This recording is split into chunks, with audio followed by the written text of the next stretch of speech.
Shalom, shalom, libota na nzambe. Napesi bino mbote na kombo na kolo na biso Yesu Kristu. Ezali ngai wa bino mama Nela na ye lisusu liboso na baetando ike na bino. Na pokwa malamu ya lelo po na kosolola liloba na nzambe kati na emission na biso tolendisana. Tolendisana ezali emission na yo, ezali emission na ngai. Epai wapi toyaka kokanisela na makambo mike mike oyo tobosanaka. Bongo soko talinga mbala liboso, kobosana te kosabone na chaîne na biso Nela Epenge TV. Kobosana te ko like, kobosana te ko partager mwana na nzambe, ekozala malamu mingi pona lokumu na nzambe. Amen. Mama Nela azali pasteur te, Mama Nela azali mwana na nzambe, Mama Nela afandi na mboka France, précisément na ville à Versailles. Pona baoyo bayebi ngai te. Amen. Na yei kokabola na bino esengo nazali na yango. Nzambe asaleli ngai bolamu. Nzambe ayoki kolela na ngai ya mikolo ebele. Nzambe aye kopangusa pisoli na ngai. Bongo nazongiseli nzambe oyo matondi po ete bana na ngai mibale bautaki kokota. Tokumisi nzambe kati na yango mingi. Bana nanga mibale bazwaki bongo visa pona kokota na mboka France. Po nazala mpe boyeba na kososola ngai malamu. Sikoyo nayaki lelo tosolola liloba na nzambe tolendisana kaka ndenge tolendisanaka na makomi masantu. Lelo toza kolobelela makomi moko. Tokokende kotanga makomi moko toza kozwa mukanda na Juge chapitre 6 verset 14. Totangi na kombo na Yesu awa ezali tango nzambe ayaki kokutana na elenge oyo Gedeon. Tokangi miso na biso tobondeli liboso na liloba na nzambe. Yawe na kokamwa totiki liloba oyo na maboko na yo. Tosengi opesa biso mayele ya kososola pe ya koyoka liloba oyo.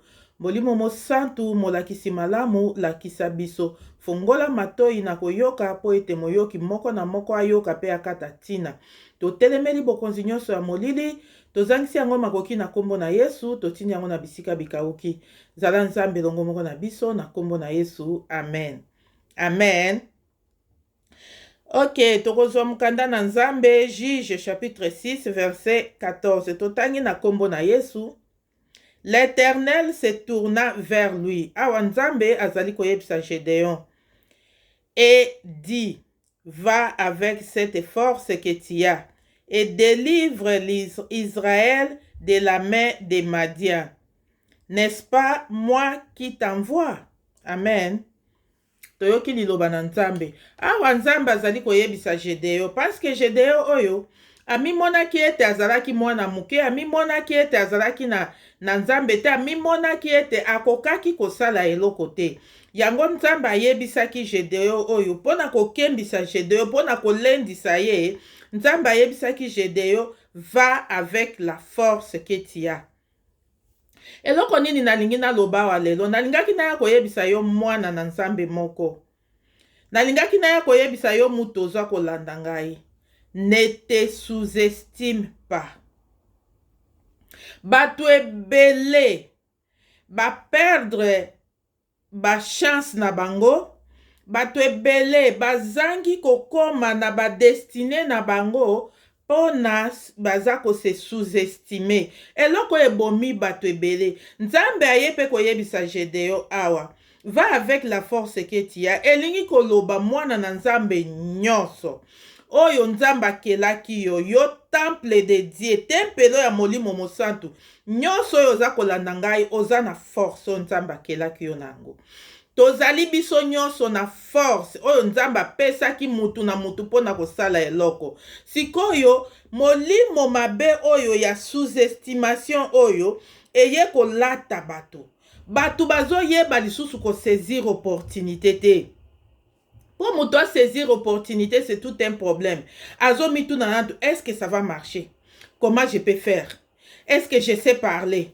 Est-ce que parce que biso ba oyo soki toye awa, ce n'est pas parce que toyebi koloba te.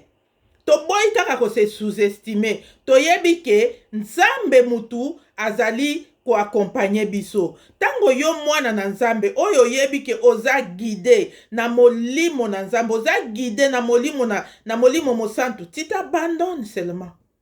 Le reste c'est lui qui va faire. Donc tu n'as plus le contrôle. Nakoloba makambo ako perdre le contrôle oyebi mwana na nzambe, il y a des fois oyo tobundaka na molimo na nzambe.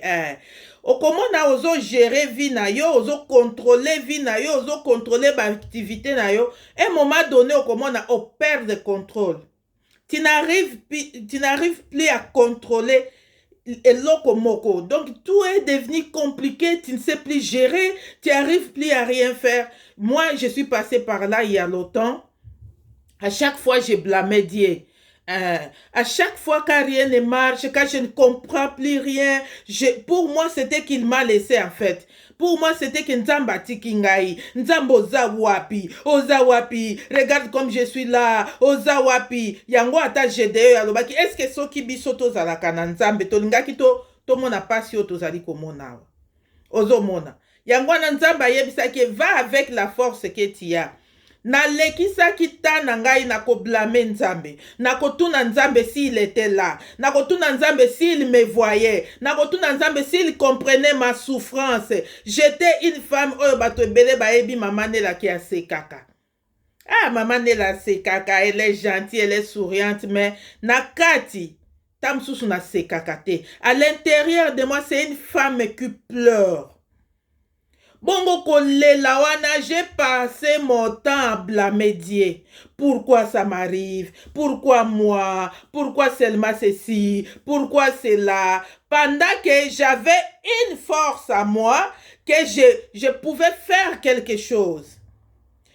Et quand j'ai compris que j'ai la force de Dieu à moi, j'ai commencé à agir. Je ne blâme plus Dieu. J'y vais seulement. Nayaki koyebisa yo lelo, ne te sous-estime pas, enfant de Dieu. Oza na force. Koyoka na gauche te, koyoka na droite te.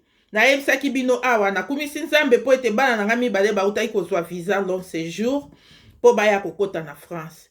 Bana wana nyonso mibale baza deja ba majeur, ba mineur te. D'habitude kokotisa bana awa na poto il faut kokotisa ba mineur, ba majeur ezalaka pasi. Mais na tunaki bato oyo bakomaki liboso bosalaka ndenge nini biso tosalaka esimbaka te bamsusu kutu bayebisanga okotunaka ngai, je te dis ça ne marchera pas. Mais na se sous-estimaki te, na yokaki bango te. J'ai fait confiance à mon Dieu, j'ai osé, j'ai dit je peux le faire, je peux le faire. Et c'est ce que j'ai fait. Et ce n'est pas que j'ai fait qu'une fois, non. J'ai fait plusieurs fois.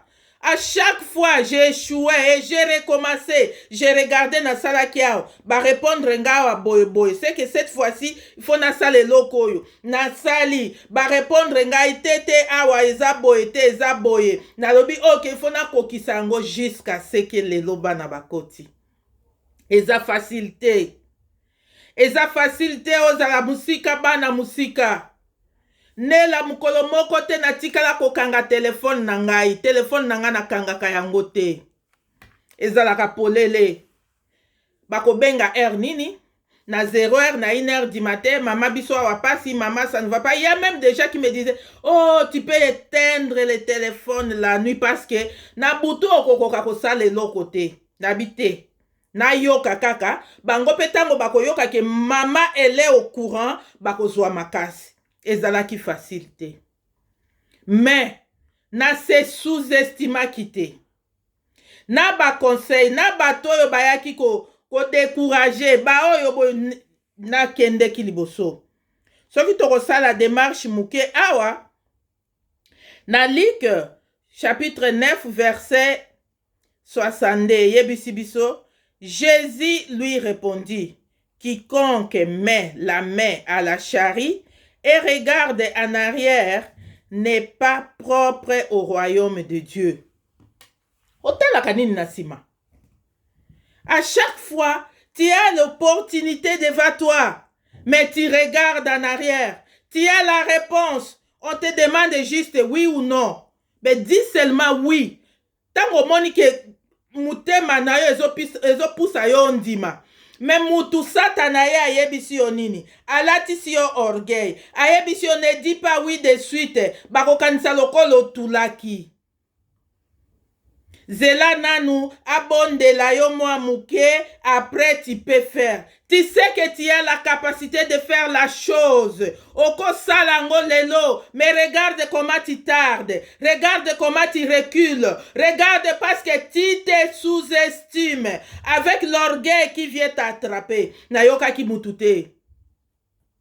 Nayoka ki mutute. Natalaki nzambe, nabondeli nzambe, nalobi nela, tu peux le faire. Nela, tu peux le faire. Kofingama. Kofingama. Bino batwa kofinga, pardon. Asundola bana akima bana asundola bana me bango yo bakoti na moni ata mutu moko atindelinga 50 € azate ata même félicitation ekomi kilo. Bo balukisi lisusu bolobi na komi orgueilleuse. Pona yebisi bino bana bakoti na komi mutu alolendo. N'attends rien chez quelqu'un.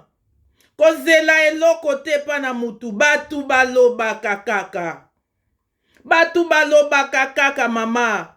Batu balobaka kaka papa. Va avec la force que tu as. Tu peux le faire. Oui, tu peux le faire. Tu peux faire encore quelque chose. N'ayez pas peur. Ne regardez pas derrière. Po ete kolo yeso alobi ete oya simbi azako pusa pusu na yepe azali kotala na sima. Abongi na bokonzi na nzambe te.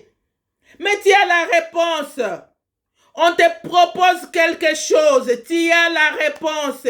Mais tu te dis soki na lobi oui bakokanisa na tulaki.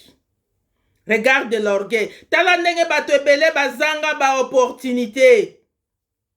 Tala ndenge bato ebele batambola likolo ya ba grâce na bango. Nzamba sali yo grâce afongoleli yo porte moko.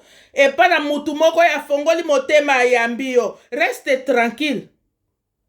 Zela siko direction ya nzambe. Qu'est-ce que Dieu veut faire ici? Yombala moko bandi lolendo, tu te crois tu es plus supérieur à la personne qui t'a hébergé. Tu te crois être plus supérieur parce qu'on t'a demandé quelque chose. Tu n'es pas plus supérieur. Eza juste to kabola bolingo kati na biso. Mama, il faut koyeba ko saisir opportunité. Ko yoka yokate. Ko tout n'a pas mutute quand tu veux faire quelque chose. Soki natali na Bible awa, mukolo yo Petelo atambolaki likolo na mai. Petelo bazalaki assemble na ba disciples nyonso. Il n'a pas demandé l'avis des autres disciples pour dire ba master bomoni ndenge nini. Kolo na biso na est-ce que to tuna ye soki batuna kate. Ko tuna mutute akoyebisa yo likambo malamu te. Mwana mwasi moko azoyebisa ngai na nani oyo tosalaki que mon ami se nourrit de mes informations, s'approprie de mes informations pour se nourrir. Nazwaki nakanisi tokozongela mateya wana po ete nazwaki mwa ba intervention ebele. Nazwaki pe intervention ya mama Béatrice na Belgique. Mama Béatrice na pesi ombote ya zali bongo mosali na nzambe munene. A contribuaki na kati na mateya wana. Prochainement nakoya nango tokoya ko décortiquer yango ekozala malamu. Amen. Na yebisi bino ete ba camarade moko ayeko beta lisola lobi mama nazalaki na mobali moko alingaki abala ngai. Na ye na yebisi muninga na ngai. Muninga ye moni mobali alingi abala ngai omoni ndenge nini. Muninga yebisi ngai aza mobali mabe kolinga ete azalaka boye baza bato ya bakisi ye bato ya ba mystique wana omoni kutu ndenge aza mokonzi wana aza mutu ya ba loge faut pas oser. Na yoki conseil ya muninga nanga na bwakisi mobali ngai bi asila nete nsi na kokende te na kokenda kokufa parce que toyebi te qui fait quoi. À ma grande surprise 6 mois après mobali abali nani abali camarade nango na yaka kosenga conseil. Kota la simate. kotuna mutu te ce que tu veux faire. Ata aza ndeko na yo, ata aza pire na yo, na makambo na yo sala yango yo moko. Ngai nela na bandaka kotuna ka je ne connaissais pas encore Jésus. J'ai prié, mais je ne connaissais pas qui est Dieu. J'ai prié, mais je ne savais pas qu'il m'a choisi. J'ai prié, mais je ne savais pas entrer dans la parole de Dieu. J'ai prié, mais je ne savais pas c'est quoi, qu'est-ce que la parole fait dans la vie d'un homme. Tango kososola ete liloba na nzambe ezali na bomoi. Tango ekoti kati na yo ezali kopesa bomoi, mama ozala na besoin ya mutu te. Okozaka na besoin ya kofukama koyebisa nzambe ba besoin na yo. Bongo na bata oyo nyonso nazalaki kosala ba démarche ya bana ezali kosimba te awa ba rejeter, mais tango ba rejeter ba yebisi yo ke place tel nde simbaki te. E nakei kaka ndenge wana. Plusieurs tentatives. Mais aujourd'hui, nakoloba naza mwasi ya esengo. Seigneur m'a exaucé. Nakoloba na mwasi ya esengo. Esengo wane ye pamba te. Esengo wane ye après avoir komeka. Après avoir osé. Après avoir essayé. Toi, tu ne veux pas oser. Déjà, tu as la réponse. Eko simbate. Bakot sakaba majeur na potote. Regarde, tu es limité, tu es borné. Rien ne marchera avec toi. Va au-delà. Va au-delà. Vois de grandes choses. Regarde la grandeur de Dieu dans tout ce que tu es en train de faire. Dis Seigneur, je ne te connaissais pas. C'est toi qui m'as choisi. Tu m'as choisi parce que tu avais un plan merveilleux. Parce que tu avais des choses à faire avec moi. Mais voici, fais de moi ce que tu veux. Nzamba kotika yo te mwana na nzambe. Yango na yaki koyebisa yo ndeko moko. Va avec la force que tu as. Chacun de nous a la force que Dieu a donnée, que le Saint-Esprit t'a donnée. La Bible me dit, Nzamba sala ki mutu, pe afula ki ye mupepe. Mupepe wana c'est l'Esprit de Dieu. Voilà la force que Dieu t'a transmise depuis la créature, mon frère, ma sœur. Pourquoi tu te sous-estimes? Ngoloye ko visiter yo. Osana grâce, mais comme il pesa ba condition. Il faut savoir saisir l'opportunité. Entre d'abord, dis j'y vais. Le reste na koye bango sima. Je vais essayer. Attendenge batu balobi. Moi tout ce que je vais. Na lingi bana nanga bakoma. Na mona nzambe ko pesa mutu mboka te. Bana na ye batikali epai mususu te. Na lukaki yango na Bible na mona kite. Ke nzamba pesaka Abraham mboka e Isaac atikala. Epai wapi loti akendaki kopona Sodome na Gomorrhe. Bana na ye batikala kite. Nzambe soka apesi yo apesi libota na yo mobimba. Quand j'ai compris que j'avais la souffle, le souffle de Dieu, quand j'ai compris que Jésus m'a transmis sa force, quand j'ai compris que j'avais la force à moi, je peux faire quelque chose, je l'ai fait. Et Nzamba yaki ko accompagner ngai. Ne te sous-estime pas. Au bon de là qui longtemps, tu as prié, Seigneur, je veux ceci, Seigneur, je veux ceci. Et l'okwane komeli au pain. Saisir opportunité au bandit. Est-ce que vous croyez que si je dis oui de suite, ça va être comment? Non, Pierre a tout n'a quitté.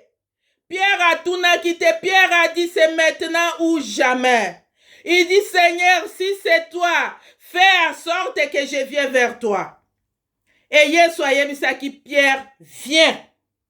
Pierre n'est pas tout n'a qui baye kolita lobi. Bah massa, vous voulez que je parte parce qu'il m'appelle là. Il faut que je... Non, Pierre il a commencé à marcher. Il a commencé à marcher vers Jésus. Ne pose pas de questions. Ne cherchez pas les gens qui vont venir t'aider ou te soutenir ou te dire il faut faire ceci. Ce qui me fait mal, à ton âge, tu te laisses toujours guider. C'est ça on appelle un bébé. Le bébé, ce n'est pas l'âge. Les bébés, c'est la maturité. Il faut savoir, il faut arriver à la maturité de Dieu. Te laisser guider par l'Esprit Saint et non te laisser guider par les hommes. Moi, quand j'ai compris, quand Dieu prend contrôle de ma vie, avant, quand je vois, je fais tout correctement, ça marche. Une fois, rien ne marche. Je ne comprends plus rien. Dans mes finances, rien ne marche. À la maison, rien ne marche. Tout à ce moment-là, je n'ai pas remercié Dieu. J'ai dit, Dieu a pris la commande. Quand le Saint-Esprit prend la commande, tu ne vas plus comprendre. Tu ne peux plus diriger parce que c'est lui qui te dirige. Laisse-toi aller. Accepte l'aide du Saint-Esprit. Et là, en fait, tu seras heureux. Yango nalingaki na ya koyebisa yo lelo mwana na Nzambe. Tango ozo comprendre te. Na musala ozo comprendre te. De découvert à découvert. Yeba ke Nzambe azui télécommande. Et nous sommes là. De découvert à découvert, on fait de grandes choses. Ah oui. De découvert à découvert, on fait de grandes choses. Et je remercie Dieu pour ça. Oui. Parce que si je prenais tout ce que je fais, si je n'avais pas fait, et puis prendre cet argent, mettre dans mon compte bancaire, ça sera aussi gonflé. Mais comme je suis en train de faire, chaque année je fais quelque chose, chaque année j'avance, et c'est ce qui me fait plaisir. On n'a rien, mais on fait des choses. C'est ça, avoir Jésus, avoir la paix du cœur. Et kolela ya kati ya motema, kaka Nzambe nda yo kaka yango. Et voilà, il a essuyé mes larmes. Jésus-Christ. Yango naningaki na ya koyebisa yo, ne te sous-estime pas. Va avec la force que tu as. Kotala na simate. Kende liboso. Kosenga conseil te. Kende liboso. Kolo na biso azali na yo. Amen. Tokangi biso na biso tobondeli. Kumama sanzola Nzambe na kimia, mosungi na kokamwa tata na Yesu Kristo. Nzambe malamu, zwa lokumu, toyoki liloba na yo kolo, tokwei. Tosengi molimo mosantu, ayeba na kososolisa biso likambu oyo, toyeba na kotelema ngwi, pe tobika mokolo na kanda na yo. Bokonzi nyonso ya molili, tozangisi yango makoki na kombo na Yesu Kristo, totindi yango musika na biso. Zala Nzambe longo moko na biso na kombo na Yesu. Amen. Amen. Kolo apambola biso.